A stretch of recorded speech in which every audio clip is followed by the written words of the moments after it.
নবীজির দিদার চাই না কারণ নবীজির দিদার যারা পেয়ে যাবে ও জান্নাতে যাবে। এই কথা কেউ বলতে পারবে না যে আমার নামাজের জন্য আমি জান্নাতে যাব। এই কথা যদি কেউ বলে তার নামাজ কবুল হবে না। কেউ এই কথা বলতে পারবে না যে আমি রোজা করে জান্নাতে যাব। কেউ যদি বলে আমি রোজা করে জান্নাত পাবো, মনে রাখবেন রোজার উপর অহংকার আছে, রোজার উপর ফিকির আছে তার। এমন করে কেউ যদি বলে আমার হজ আমাকে জান্নাতে নিয়ে যাবে, মনে রাখবেন ওই হজ তার কবুল হবে না। এমন করে কেউ যদি বলে আমি ইবাদত করে আল্লাহর জান্নাত পেয়েছি, ওই ইবাদত আমার আল্লাহ নেবে না, কারণ আমার আল্লাহ পাক রিয়াকৃত আপনার ইবাদত নেয় না। কিন্তু মুসলমান মনে রাখবেন দুনিয়ার জমিনে নামাজ রোজা হজ যাকাতের সাথে যারা আমার দয়ার নবীকে এক নজর স্বপ্নের মাধ্যমে দিদার করে নিল, ওই ব্যক্তিটার উপরে জান্নাত ওয়াজিব হয়ে গেল। জোরে বলেন সুবহানাল্লাহ। কারণ নবী আমার বলেন শোনো আমার উম্মত, দুনিয়ার জমিনে তোমরা যদি আমারে দেখে ফেলো, মান রানি ফি মানামি ফা ইন্না শাইতানা লা ইয়াতামাসসালু বিসুরাত। আমার নবী বলে দুনিয়ার জমিনে আমি রাসূলুল্লাহ আমাকে যারা স্বপ্নের মাধ্যমে দিদার করে ফেললো, ওরা যেন আমাকে দিদার করে ফেললো। কারণ শয়তান সব চেহারা ধারণ করতে পারে, আমার মত মৌলবীর চেহারা, কোন পীর সাহেবের চেহারা শয়তান ধারণ করতে পারে। মুফতি হাকিম আপনার ডাক্তার কবিরাজ তাই বলেন না কেন, পৃথিবীতে সব চেহারা শয়তান ধারণ করতে পারে। কিন্তু আমার নবী বলে শোনো আমার উম্মত, আমার আল্লাহ পাক শয়তানকে এই ক্ষমতা আমার আল্লাহ দেয়নি যে নবীর চেহারা ধারণ করে কোন ব্যক্তিকে বিভ্রান্তের মধ্যে ফেলবে, নবীর চেহারা ধারণ করে কাউকে স্বপ্নে দেখা দেবে। কারণ আমার আল্লাহ শয়তানকে বলে শয়তান শুনে রেখে দে, দুনিয়ার জমিনে সব চেহারা ধারণ করতে পারবি, মানুষকে ওয়াসওয়াসা দিতে পারবি, মানুষকে তুই বিভিন্ন রকমের কুমন্ত্রণা দিতে পারবি। কিন্তু আমার আল্লাহ বলে ইবলিস, কিন্তু আমার নবীর চেহারা ধারণ করতে পারবি না। শয়তান সব চেহারা ধারণ করতে পারে না, সব চেহারা ধারণ করতে পারে, কিন্তু নবীর চেহারা ধারণ করতে পারে না। শুধু তাই নয়, নবী হয়ে মানে প্লাবন দেওয়া স্বপ্নের মাধ্যমে যে আমি নবী আমাকে দেখো, এমন প্লাবন দিতে পারে না। নবীর হাদিস ক্লিয়ার, মান রানি ফি মানামি ফা ইন্না শাইতানা লা ইয়াতামাসসালু ফিসসুরাত। কারণ আমাকে যারা স্বপ্নে দেখলো ওরা আমাকেই দেখলো, কারণ শয়তান আমার চেহারা ধারণ করে কাউকে স্বপ্ন দিতে পারে না। তাই কবি সুন্দর করে বলেছে, জীবনে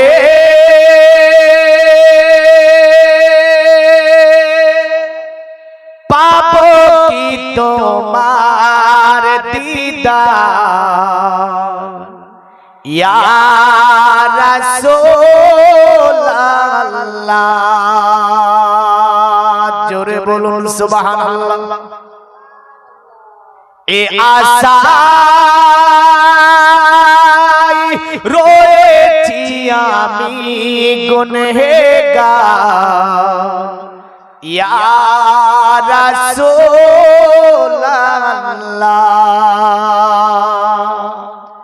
জীবনে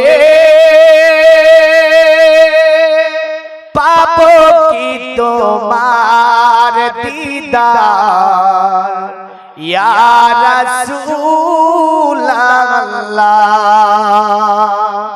এ আশায় রয়েছি আমি গুনহগার ইয়া রাসূলুল্লাহ।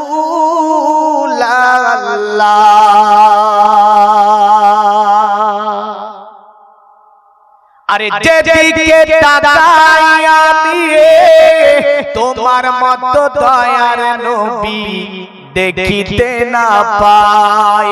জোরে বলুন সুবহানাল্লাহ। আরে যেদিকে তাকাই আমি তোমার মত দয়ার নবী দেখিতে না পাই। জানি যে তুমি रहमते भंडार या रसूल अल्लाह जानी जे তুমি रहमते भंडार या रसूल अल्लाह अल्लाहुम्मा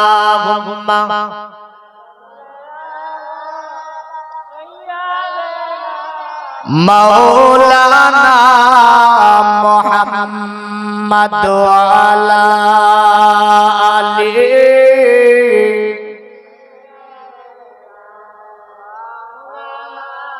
अल्हम्दुलिल्लाह যাবতীয় তারিফ প্রশংসা গুণগান গণকীর্তন আরাধনা অর্চনা উপাসনা সে মহান স্রষ্টা রব্বুল আলামিনের জন্য যিনি অক্ষয় অব্যয় নিরঞ্জন নিরাকার ওয়াহদাহু লা শারীক বড় ভালোবেসে দয়া করে মায়া করে মেহেরবানি করে বিভিন্ন জায়গা থেকে বাছাই ছাঁটাই করে এনে একটি রিয়াজুল জান্নাতের মধ্যে সুন্দর পরিবেশে আসা বসার তৌফিক দান করেছেন সে আল্লাহ পাকের অশেষ শুকরিয়া সকলে বলি আলহামদুলিল্লাহ অতঃপর শেষ নবী দয়ার নবী মায়ার নবী হায়াতুন নবী জিন্দা নবী নবীদের নবী যাকে সৃষ্টি না করলে আল্লাহ কিছুই সৃষ্টি করতেন না যিনি হাবিবে কিবরিয়া বেকসুকে কাজ বেবাসুকে বাস বেচারাকে চারা গরিবকে হামি আতামাকে ওয়ালি সাফিউল মজনবিন রাহমাতাল লিল আলামিন ও হুজুর তাজদারে মদিনা রাহাত কলব সিনা ফাইজ গঞ্জিনা জনাবে মুহাম্মদুর রাসূলুল্লাহ সকলে বলি সাল্লাল্লাহু তাআলা আলাইহি ওয়াসাল্লামের উপরে লাখো কোটি দরুদ ও সালাম অর্পিত বর্ষিত হোক সকলে বলি আল্লাহুম্মা আমিন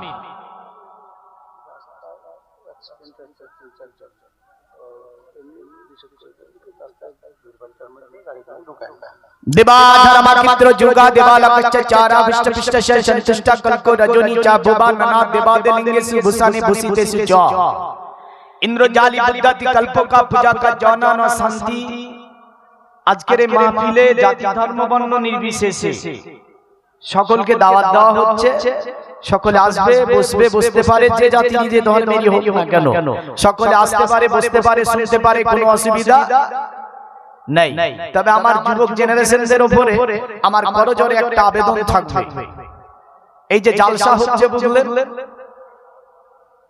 আর ওদের কিছু কিছু যুবকের কাঁধের উপরে ইবলিস চেপেছে ঠিক না ভুল বলছি ইবলিস দেখছে থাম মানে ওর ঘাড়ের উপর চেপেছে বুঝলেন আর ও চেপেছে মোটরসাইকেলের উপর আর ওর ঘাড়ের উপর চেপেছে ইবলিস তাহলে গাড়িটা কি আস্তে চলবে হ্যাঁ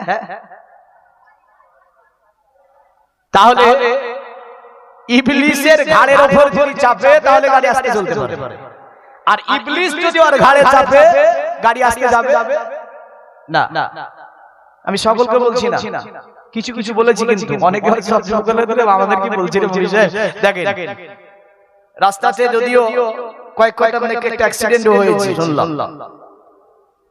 তাই আমি সকল যুবকদেরকে আমি করজোরে আবেদন করব রাস্তাতে গাড়ি কন্ট্রোলের সঙ্গে চালাবে যেহেতু এটা ধর্মীয় একটা সভা বড় খুশি করে বড় আশা নিয়ে গ্রামের মানুষ বাৎসরিক আজকের এই জালসাটা দিয়েছে তোমরাও বড় খুশি করে বাড়ি থেকে বাইক চড়ে জালসায় এসেছো এর মধ্যে যদি কোনো দুর্ঘটনা হয় এই খুশিটা থাকবে না থাকবে এই খুশিটা থাকবে না একটি ধর্মীয় সভা কোরআন হাদিসের সভা তাই সকলে আদব বজায় রাখতে হবে এই মাহফিলের সম্মান বজায় রাখতে হবে কারণ আমরা সকলেই মুসলমান তো তারা যাদের আখলাক নীতি আদর্শ আদব ইহতিরাম রাসূল যে ভাবে দিয়েছেন এমন আদব যারা গঠন করতে পারবে যেমন এমন শিক্ষা যারা নিতে পারবে এমন আদর্শ যারা গঠন করতে পারবে তারাই হচ্ছে মুসলমান জোরে বলেন সুবহানাল্লাহ আজ যদি মনে করো যে না খাতনা করা আর গোশ খাওয়া গরুর গোশ খাওয়া মুসলমান হ্যাঁ তাহলে খাতনা করার গরুর গোশ খেয়ে মুসলমান নয় খাতনা করা এটা ফরজ নয় ওয়াজিব নয় খাতনা করা এটা আপনার ফরজ নয় ওয়াজিব নয় এটা হচ্ছে সুন্নাত খাতনা করা কি সুন্নাত আর গরুর গোশ খাওয়া ফরজ নয় ওয়াজিব নয় সুন্নত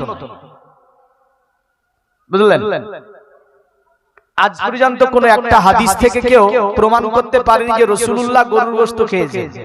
হ্যাঁ জায়েজ, নিঃসন্দেহে গরুর গোশত খাওয়া জায়েজ, কিন্তু নবীজি খেয়েছে বলে প্রমাণ দেওয়া যায় নি যে আল্লাহর নবী দুম্বার গোশত খেয়েছেন প্রমাণ আছে, নবীজি বকরির গোশত খেয়েছেন প্রমাণ আছে, নবীজি ভেড়ার গোশত খেয়েছেন প্রমাণ আছে, কিন্তু নবীজি যে গরুর গোশত খেয়েছেন এই প্রমাণ দেওয়া সম্ভব হবে না।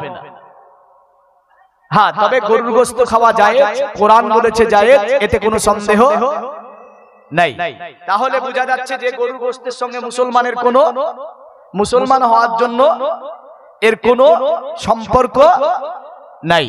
আমি সকল যুবককে করজোড়ে আবেদন করব, রাস্তাতে অবশ্যই গাড়ি ঘোড়া আসতে চালাবে। আর আজকের দিনে তো বুঝতে পেরেছেন, রাগ করবেন না, একটু করা হবে, বুঝলেন তো? কারণ এবছরে এসেছি, গত বছর আসতে পেরেছিলাম না, মৌলানা পাঠিয়ে দিয়েছিলাম। গত রাত্রে আমি ভিক্টোরিয়ার পাশে ছিলাম, আগামী সকালবেলা আরামবাগ বেরিয়ে যাব, শুধু আপনাদের জালসাটার জন্য আমি চলে আসলাম। তবে রাগ করলে আগামী বছর নেবেন না, কোনো যায় আসে না। আজকের দিনে তো বুঝতে পেরেছেন, ওই যে বাক্সর মধ্যে যত জামাগুলো আছে বাড়াবে আজকে। এই যুবক যুবতীদের যা রাস্তাতে দরাদরি, বুঝলেন? যদি উমারের জামানা হতো কোন চিরে পিটাত, বুঝলেন? হযরত উসমানে গনির যদি জামানা হতো পিটিয়ে চামড়া বিনিয়ে দিত। হযরত আলী শেরে খোদার যদি জামানা হতো, তো ওই জামানায় এই রকম যদি চরিত্র দেখতে পেত পিটিয়ে চামড়া বিনিয়ে দিত। এই অপারেটর মাইক সাউন্ড বসে দিচ্ছে কেন গো? একই রকম রাখো সাউন্ডটা। আসি আমি প্রতিটা মা বোনকে বলবো, প্রথমত পর্দার সহিত জায়গা করা হয়েছে। তোমরা রাস্তাঘাটে ঘোরাফেরা করবে না। প্রতিটা মা বোনকে আমি করজোড়ে আবেদন করব, রাস্তাঘাটে ঘোরাফেরা করবে না। আগামীকাল করো, আজকে নয়, কারণ এটা ধর্মীয় সভা। আপন আপন ইচ্ছা না হলে বাড়ি চলে যাও, রাত্রিকাল লেহা পুড়িয়ে দিয়ে বিছানায় ঘুমিয়ে যাও। আর যদি জালসা শোনার ইচ্ছা হয়, জায়গা করা হয়েছে, জায়গাতে এসে বসো, পুরো রাত্রি শোনো বা যতক্ষণ তোমার এনার্জি থাকবে শোনো। কিন্তু রাস্তাঘাটে ওই স্টাইল মেরে ঘোরা দাং পসবে মাপরি সনাতন পদক হরো মাতকে সকলকে দসন্ত সারি ব্রহ্মভূমিত, ওই ধূর্ত শগুনের মতো কোথায় ভাগারে কি পড়ে আছে, ওই ধূর্ত শগুনের মতো, ওই চঞ্চল হরিণগুলারের মতো হেলিয়ে দুলিয়ে রাস্তায় চলার অনুমতি শরিয়ত প্রদান করে নি। আল্লাহ পাক হেফাজত করে আমার জাতিকে। আল্লাহ রাব্বুল আলামিন আমার জাতিকে সঠিক আদর্শ মেনে চলার তৌফিক দান করে। সকলে বলুন আল্লাহুম্মা আমিন। আসেন, আচ্ছা এটার নাম কি? এটার নাম হচ্ছে আল কোরআন। এটার নাম আল কোরআন, বিশ্ববাসীর জন্য জীবন ব্যবস্থা। এই আল কোরআনে একটা মানব জীবনে যা কিছু দরকার সমস্ত কিছু আমার আল্লাহ দিয়েছে। জোরে বলেন সুবহানাল্লাহ। সমস্ত কিছু আমার আল্লাহ দিয়েছে। আমার আল্লাহ পাক পৃথিবীর জমিনে এক নয় দুই নয়, মনে রাখবেন, আমার আল্লাহ পাক 104 খানা কিতাব পাঠালেন। আমার আল্লাহ বলে, হাবিব ইতিপূর্বে যত কিতাব আমি আল্লাহ পাক দুনিয়ার জমিনে পাঠিয়ে দিয়েছি, আমি আল্লাহ পাক সব গুলানের হুকুমকে ব্যান করে দিয়েছি, হুকুমগুলোকে আমি আল্লাহ পাক রহিত করেছি। কিন্তু 103 খানা কিতাবের পরে আপনার উপরে যে কিতাবটা নাজিল করব, ওই কিতাবটার দায়িত্ব আমি আল্লাহ নিজে নিয়ে নেব। কারণ পৃথিবীতে বড় যতই বড় জালিম আসুক না কেন, পৃথিবীতে যতই বড় অত্যাচারী বাদশা আসুক না কেন, আমি আল্লাহ আমার এই কিতাবের একটা অক্ষর এদিক ওদিক করতে পারবে না। আমার নবী শুধু তাই নয়, এমন একটা কিতাব আপনার উপরে আমি আল্লাহ পাক নাজিল করব, ওই কিতাবটা যদি এক পাল্লায় দেওয়া হয়, আর যদি 103 খানা কিতাবকে বিপরীত পাল্লায় দেওয়া হয়, আল্লাহর নবী বললেন, অতএব আল্লাহ পাক জানিয়ে দিল, হাবিব তাহলে এই কোরআনের পাল্লাটা ভারী হবে। জোরে বলেন সুবহানাল্লাহ। কিন্তু আজকে মুসলমান কোরআন পড়া জানে না, লজ্জা করে মুসলমান, আজ এত বড় হয়ে গিয়েছে, বললেন কোরআনের আপনার ইবারত পড়তে পারে না, কোরআনের পৃষ্ঠাগুলি দেখেনি কোনোদিন কাটতারে, আর ও বলে আমি মুসলমান। এই কারণে বিশ্বের জমিনে আজকে যে জাতি অতি উন্নত ছিল, যে জাতি সমগ্র পৃথিবীকে পরিচালনা করিয়েছিল, ওই জাতি ত্রিপুরাতে মার খাচ্ছে আপনার কন্টিনিউ সোশ্যাল মিডিয়ার যুগ। আমরা ফেসবুক খুললি দেখতে পাচ্ছি আপনার ধরার পরে বলছে বল জয় শ্রীরাম, আর আপনারা মারছে। এমন করে আমরা উড়িষ্যার সরজমিনে দেখতে পাই মুসলমানরা অত্যাচারিত হয়েছে। এমন করে কেরালা থেকে, এমন করে আপনার গুজরাট থেকে নিয়ে ত্রিপুরা থেকে নিয়ে, এমন করে নামখানা লাইনের ট্রেনে কিছুদিন আগে এক আপনার মুসলমান যুবককে পিটাই করলো। শুধু তাই নয়, চাকদাতে বেলডাঙ্গার এক দুইজন যুবককে আপনার কিছুদিন আগে আপনার কি করলো, আপনার দ্বারা অত্যাচার করলো। এমন করে জায়গা জায়গা মুসলমানরা অত্যাচারিত। কিন্তু মুসলমানদের ইতিহাস দেখলে আপনি তাজ্জব হয়ে যাবেন। দুনিয়ার জমিনে এই মুসলমান বর্তমান 40 থেকে 45% মুসলমান ভারতের সরজমিনে, অথচ যখন যে ভারতের সরজমিনে মাত্র 40টা মুসলমান ছিল, তখন অত্যাচার করতে পারেনি। পেরেছে? মাত্র কটা ছিল? 40টা মুসলমান ছিল, বুঝলেন? খাঁটি মুসলমান ওরা। আর এখন আমরা 40%, 100 এর মধ্যে 40%। আর তখন মাত্র হাতে গোনা 40টা মুসলমান। আপনি শুনলে তাজ্জব হবেন। বাদশা আওরঙ্গজেব প্রথমত যখন পানিপথের যুদ্ধে মাত্র 17 জন ব্যক্তিকে নিয়োগ করেছিলেন, অথচ ভারতবর্ষ 750 বছর ধরে মোগল চালিয়েছে। কত বছর ধরে? 750 বছর ধরে। এই মুসলমানের ইতিহাস। কিন্তু আজকে মুসলমান কোথায়? মুসলমানের অবস্থা খারাপ খুব। কেন? কারণ আদর্শ, নীতি, এহতেরাম, আদাব নাই। রাসূলুল্লাহ জামানা থেকে নিয়ে খোলাফায়ে রাশিদিনের জামানা থেকে নিয়ে উমাইয়া পিরিয়ডের অধঃপতন হলো, আব্বাসীয় খিলাফত চালু হলো। আপনি এক এক করে যুগগুলো দেখবেন ইতিহাসের পৃষ্ঠায় যে দ্বীনি মাহফিলের তারা সম্মান কত করেছে। সুবহানাল্লাহ। দ্বীনি মাহফিলের সম্মান করেছে। আমার দাদু জামানাতি দ্বীনি মাহফিলের সম্মান হেরকেল জ্বালিয়ে দ্বীনি মাহফিল হতো। কি জ্বালিয়ে হতো? হেরকেল জ্বালিয়ে। একটা টুংটুঙে মাইক থাকতো, তো একদম লোকগুলো একদম সব গুছিয়ে বসতো। আর এখন দ্বীনি মাহফিল দিয়ে, বুঝতে পেরেছেন তো, ঘোড়ার মতো দৌড়ে বেড়াচ্ছে। দ্বীনি মাহফিল দিয়ে ধূর্ত শগুনের ন্যায় ছুটাছুটি করছে রাস্তা রাস্তা। দ্বীনি মাহফিল দিয়ে আপনার ওই যে চঞ্চল হরিণগুলো যেমন ছুটাছুটি করে, এমন ছুটাছুটি চলছে রাস্তায়। আমি এই রকম নোংরামি থেকে আমার সমাজ যাতে ফিরে আসে, এর জন্য আল্লাহ রাব্বুল আলামিন যাতে আমার সমাজকে এই থেকে হেফাজত করে, সকলে বলুন আল্লাহুম্মা আমিন। তাহলে আমার দাদুর জামানায় হেরকেল জ্বালিয়ে মাহফিল হলো, খুব শুনেছে মানুষ। আর এখন আর শুনে না। এর পেছনে বহু কারণ আছে, বুঝলেন? এর পিছনে বহু কারণ। কারণ ডিজিটাল জামানা, ডিজিটাল যুগ, ডিজিটাল ভাবে যদি বক্তব্য রাখা যায় শুনবে, আর যদি না রাখা যায় শুনবে না। মানে ডিজিটাল বক্তব্য, বুঝেন তো? যদি একটা গান ধরা যায় না এখানে, কিন্তু তো কোরআনের মাহফিল, সামনে কোরআন আছে, গান কেন বলবো?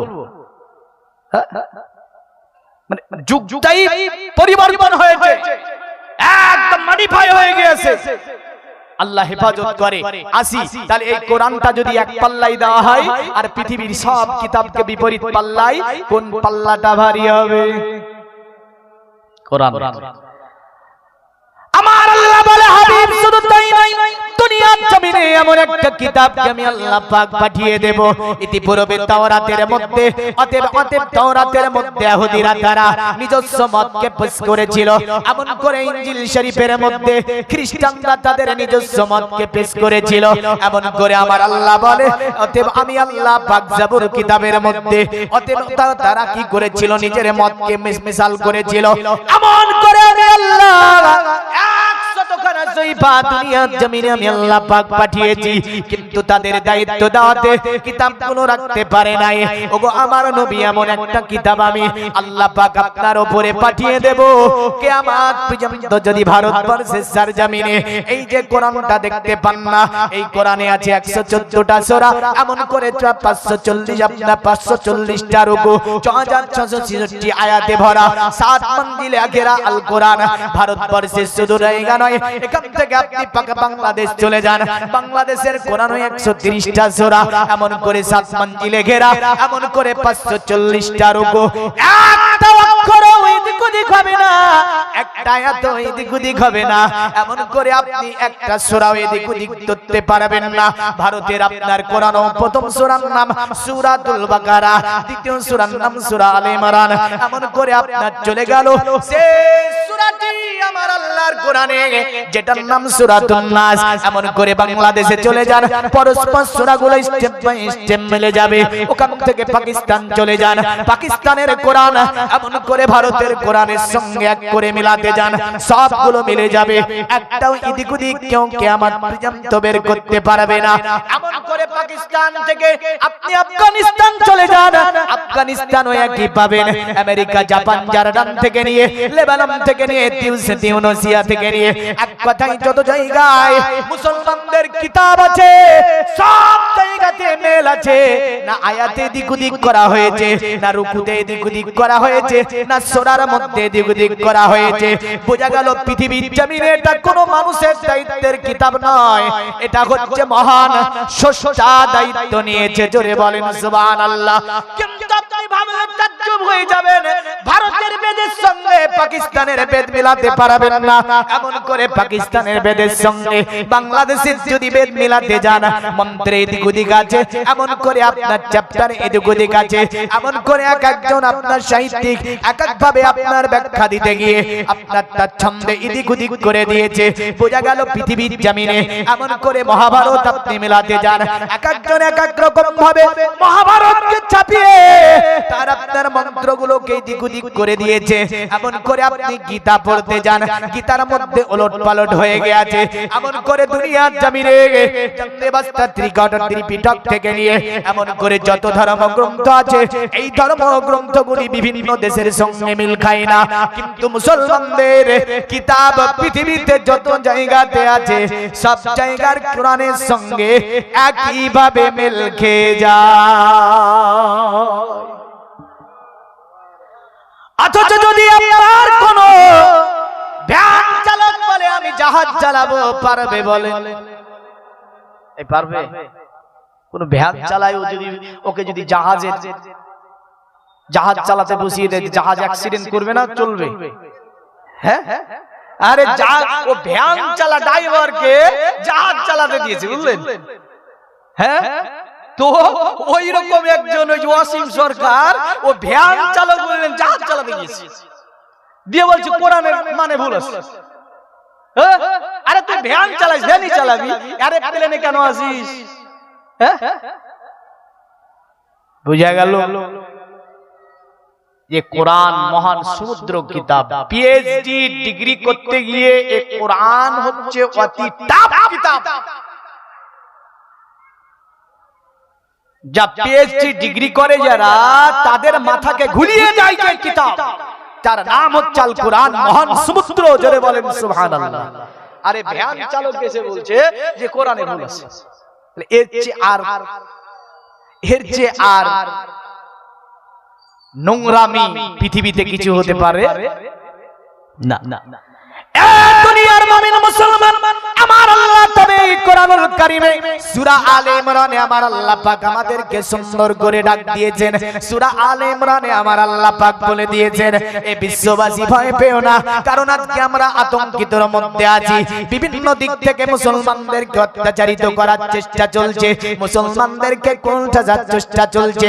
আজ মুসলমানদের প্রতি অন্যায় অত্যাচার অবিচার নেমে এসেছে বিভিন্ন দিক থেকে। এখন আমরা বলছি কি করে রেহাই পাবো? মৌলভী সাহেব দোয়া করে মসজিদে বসে বসে। এমন করে আমরা দেখতে পাচ্ছিলাম মসজিদে এর আগে একটা করোনা ভাইরাস এসেছিল, বুঝলেন? ওই করোনার টাইমে মসজিদে মুসল্লির অভাব ছিল না? না ছিল গো, একটা টুপিয়ে পড়ে থাকতো না, বলবেন কালো ধুলো যা ছিল নিয়ে গিয়ে মাথায় দিয়ে নামাজ পড়তে লেগেছে। কেন? মানে করোনাতে এসে যদি ঢিপ মারে তাহলে মরে যাবে। তাতে করোনাতে ঢিপ মারতে না পারে তো মসজিদে যা করোনা চলে গেল, মসজিদ থেকে মুসল্লি বেরিয়ে গেল, আর মসজিদে যাবে না বদলেন। এমন করে আমার আল্লাহ বলছে বান্দারে শুনে রেখে দে, আমি আল্লাহ লাগানকে ছেড়ে রেখেছি, কিন্তু একদম আমি আল্লাহ ছাড় দিই কিন্তু ছেড়ে দিই না। এটা বান্দা মনে রাখবি।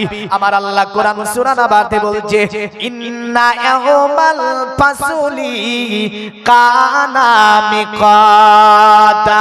আমার আল্লাহ বলছে একটা দিনকে আমি আল্লাহ পাক নির্ধারণ করেছি বান্দা, দুনিয়ার জমিনে যেখানে কি কোথায় কি করেছো সব তোমাকে উত্তর দিতে হবে, কারণ লাগানটা আমার হাতে আছে বান্দা।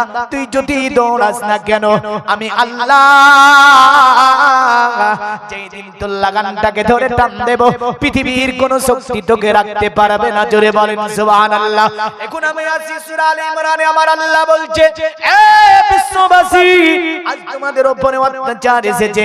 এমন অত্যাচার ফেরাউনের জামানায় বনি ইসরাইলের উপর এসেছিল, এমন অত্যাচার আপনার এসেছিল ইব্রাহিম আলাইহিস সালামের উম্মতের উপরে। যেমন করে যে বাদশার নাম ছিল নমরুদ, এমন অত্যাচার এসেছিল আল্লাহর নবী হুদ আলাইহিস সালামের জামানায় বাদশার নাম ছিল আপনার বাগতে নাসার বাদশা। এমন করে আপনার আমার আল্লাহ রব্বুল আলামিন বলে বান্দা ভয় পেও না, কারণ আমি আল্লাহ যদিও তাদেরকে রাজত্ব দিয়েছিলাম, আমি আল্লাহ তাদেরকে রাজত্ব দিয়েছিলাম, আমি আল্লাহ আবার তাদের কাছ থেকে রাজত্ব ছিনিয়েছি। জোরে বলবেন না। ওই নমরুদকে বড় রাজত্ব দেয়নি, ফেরাউনকে বাগতে নাসারকে বিরাট রাজত্ব। এ তো আর কি রাজত্ব বললেন, ওদের রাজত্ব বিরাট রাজত্ব। আল্লাহ বলছে কি কুলিল্লাহুম্মা মালিকাল মুলকি তুতিল মুলকা মান তাশাউ ওয়া তানজিউল মুলকা মিম্মান তাশাউ ওয়া তুইজ্জু মান তাশাউ ওয়া তুযিল্লু মান তাশাউ বিয়াদিকাল খাইরি ইন্নাকা আলা কুল্লি শাইইন কাদির। জোরে বলেন সুবহানাল্লাহ। আমার আল্লাহ পাক সূরা আলে ইমরানে বলছেন শোনো, অতএব সাম্রাজ্যের মালিক হচ্ছে আমার আল্লাহ। জোরে বলেন সুবহানাল্লাহ। সাম্রাজ্যের মালিক কে? সাম্রাজ্যের মালিক হচ্ছে আমার আল্লাহ। যাকে তিনি ইচ্ছা করেন সাম্রাজ্য দান করেন। আমার আল্লাহ যখন যার ইচ্ছা করেন সাম্রাজ্যকে ছিনিয়ে নেন। আমার আল্লাহ কখনো গরিবকে আপনার বাদশা বানান, আবার কখনো আপনার বাদশাকে ফকির বানিয়ে দেন। এ মুসলমান, পৃথিবীর জমিনে এমন অনেক নজির আমার আল্লাহর আছে যে আমার আল্লাহ কখনো বাদশা থেকে ফকির বানিয়ে দিয়েছে, আবার কখনো আপনার ফকির থেকে বাদশা বানিয়ে দিয়েছে। এমন একটা শেখ সাদী রাহমাতুল্লাহ আলাইহি নজির উল্লেখ করতে গিয়ে তিনি বলেন, যেমন একজন আপনার মহিলা, যে মহিলাটা ছিল বড় আপনার দানশীল, এমন করে নামাজি ইবাদি পরেজগার, এই মহিলার আপনার বিবাহ হলো এমন একজন মালদারের সঙ্গে, যে মালদার নামাজও পড়ে না, রোজাও রাখে না, হজও করে না, এমন করে এই মালদার ভিক্ষাও কাউকে দেয় না। শুধু তাই নয়, এই মালদার সর্বময় গরিবদের উপরে উপহাস করে। মেয়েটির বিবাহ হলো এমন স্বামীর সঙ্গে, স্বামীর ঘরে গিয়েছেন, এমন সময়তে একজন ব্যক্তি বললেন, দরজার উপরে দাঁড়িয়ে বলছে, যদি কেউ থাকো আমাকে দয়া করে দুটি ভিক্ষা দাও। মেয়েটি স্বামীকে বলছে, গো আমার স্বামী, গেটের কাছে কোনো ভিখারি এসেছে, ভিখারিকে ভিক্ষা দিতে হবে। স্বামী আপনাকে বলে, স্বামীকে বলে ঘর থেকে ভিক্ষা নিয়ে সামনের দিকে আগিয়ে গেটটাকে খোলার পরে ভিক্ষা দেবে। ওই সময়তে আপনার স্বামী বলছে, তুই যদি ওই ফকিরকে ভিক্ষা দিস তোর উপরে 3 তালাক থাকলো। 3 তালাক দিলাম তোরে, তো দিস বলতে ঢেলে দিয়েছিল, তো তালাক হবে না? হবে না? এখন তার তালাক নাই। হ্যাঁ, আরে বাবা, এ বছরে একটা দেয়, ওই বছরে 2টা দেয়, 4 বছরে 5, মানে ও সাজিয়ে রেখেছে, কথাই কথাই দেয়। হ্যাঁ, আর মৌলভী মুফতি এনে বলে এই কথা